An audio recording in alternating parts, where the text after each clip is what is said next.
Olá, pessoal. Na aula dessa semana, nós vamos falar sobre distribuição eletrônica de íons. Bom, na aula anterior, nós aprendemos a distribuição eletrônica de átomos neutros, né?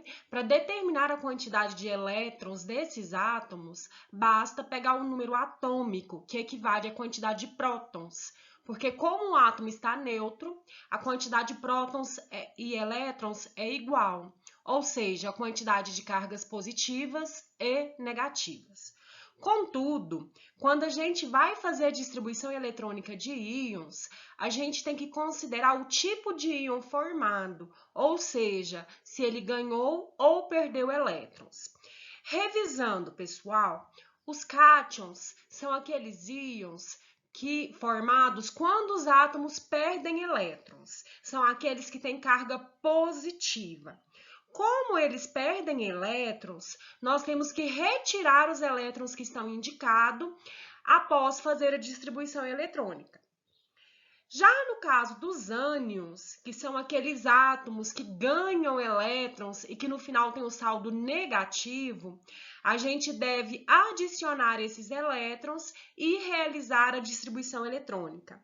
Algo que eu gostaria que vocês prestassem sempre atenção é que nos cátions eu só retiro após fazer a distribuição. Os ânions eu posso adicionar antes, não tem problema. Bom, mas vamos à parte prática, aos exemplos. Aqui eu quero que vocês façam distribuição eletrônica de espécies químicas, né? Já coloquei o diagrama de Linus Pauling e observem aqui que eu coloquei o átomo Cl, que é o átomo de cloro. Aqui embaixo está indicado o número atômico dele, que é 17, e aqui em cima o menos. O menos negativo, né, significa que ele é um ânion, ou seja, ele ganhou elétron, tá? No caso, não tem nenhum número acompanhando, né, esse sinal negativo. Significa, então, que ele ganhou 1, porque quando é maior que 1, vem escrito -2, -3, tá?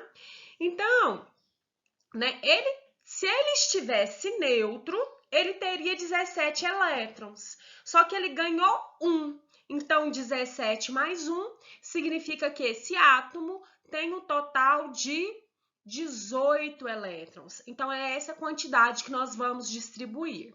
Lembrando, né, que para fazer essa distribuição a gente usa o diagrama de Linus Pauling, sempre percorrendo as setas de cima para baixo. Então, a gente começa no primeiro termo aqui, um S2.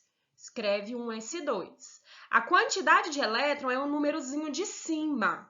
Então, por enquanto, aqui, ó, só foram 2. Aí, continua no diagrama. Continuando na próxima setinha, próximo termo, 2S2. 2 com 2 aqui elétrons, por enquanto eu só tenho 4. Então, vou para a terceira setinha, o termo 2P6. Aí, somando aqui, 2 com 6, por enquanto eu tenho 10. Não cheguei no 18 ainda. Então, continuo aqui no diagrama.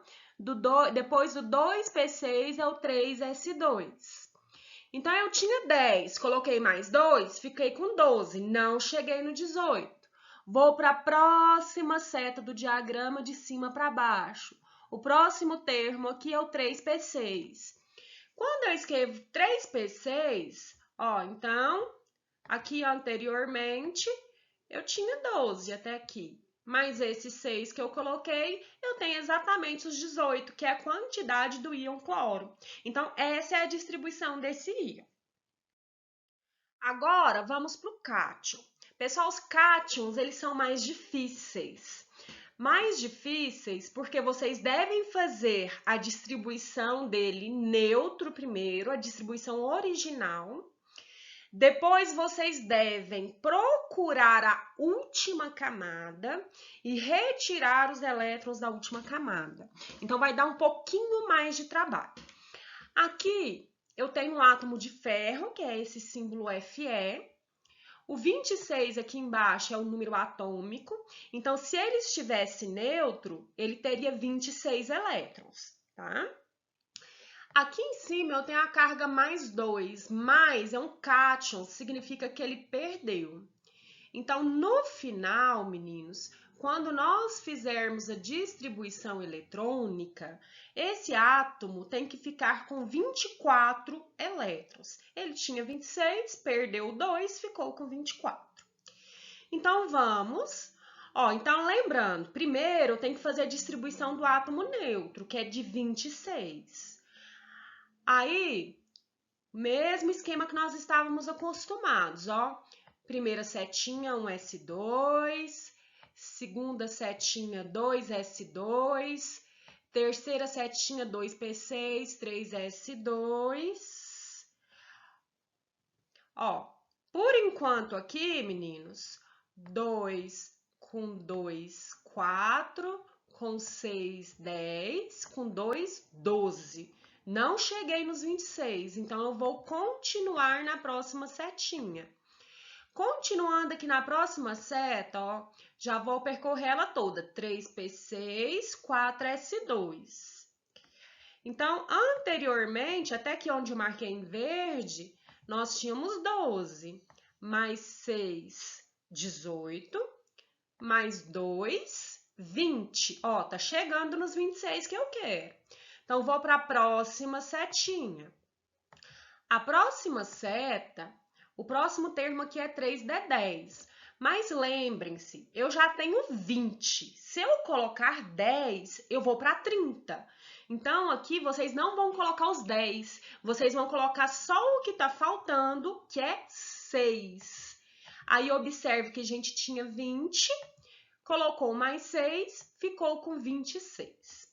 Então, essa aqui é a distribuição do átomo neutro. Agora, nós vamos fazer a distribuição do íon.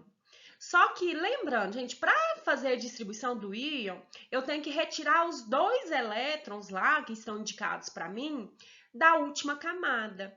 Então, vamos revisar como que eu olho a camada aqui. A camada, a gente verifica pelo número grande. Então, se aparecer 1, significa que é a camada K. Aqui e aqui são 2. Então, já é a segunda camada, que é a camada L.